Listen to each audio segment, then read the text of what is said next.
அவ்வளோதான். நம்ம மக்கள் வந்து யார் இவங்க அவங்கெல்லாம் கிடையாதுங்கண்ணே. நல்ல கதை நல்ல படமாக கொடுக்குறப்ப எல்லாத்துக்கும் வரவேற்பு. அதனால தான் இன்றைக்கி அவ்வளோ உச்சமாக இருக்காங்க அவங்கெல்லாம் இன்றைக்கி. ஏன் இன்றைக்கி உச்ச நட்சத்திரத்தில் இருக்காங்கன்னா இந்த மாதிரி வந்து எல்லாத்துக்கும் பிடிச்சதுனால தாங்க. ஃபஸ்ட்டு நம்ம பேரண்ட்ஸ் நம்ம பிள்ளைகளை கவனமாக இருக்கணுமே, நம்ம குடும்பங்கள் நம்ம பிள்ளைகளை கவனிக்கணுமே, அது ரொம்ப முக்கியம். எல்லோரும் அவங்கவுங்க இருக்கிற உலகம் போகிற பாஸ்ட்டில் வேலையில் இருக்கிற பாஸ்ட்டில் பல பிரச்சனைகளை மைண்டில் வச்சுட்டு பேரண்ட்ஸ்க்கு வந்து கவனிக்காமல் விட்டாங்க.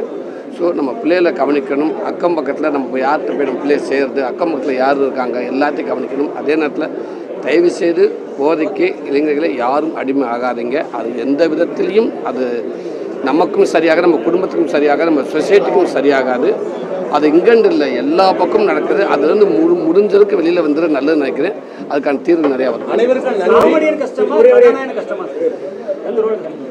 சினிமாவில் நடிகனாக இருக்கிறது சாதாரண விஷயம். அது உங்கள் முன்னாடி ஒரு நடிகனாக இருக்கிறது சாதாரண விஷயம். எல்லாமே கஷ்டம் தானே. கண்டிப்பாக காமெடிகள் கண்டிப்பாக சினிமா எல்லாமே இருந்துக்கிட்டு தானே இருக்காங்க. கண்டிப்பாக நான் அதுக்கான வர வந்துகிட்டே இருக்கட்டும். என்ன புதுசாக ஏன் இந்த சீட்டில் நானே தான் உட்காரணுமா?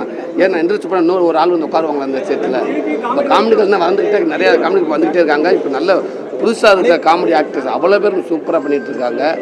ஆமாம், எல்லாம் ரொம்ப நல்லா பண்ணுறாங்க. அடுத்தடுத்து உங்களுக்கு அந்த குறை இல்லாமல் எல்லா ஆக்டரும் கொடுப்பாங்க.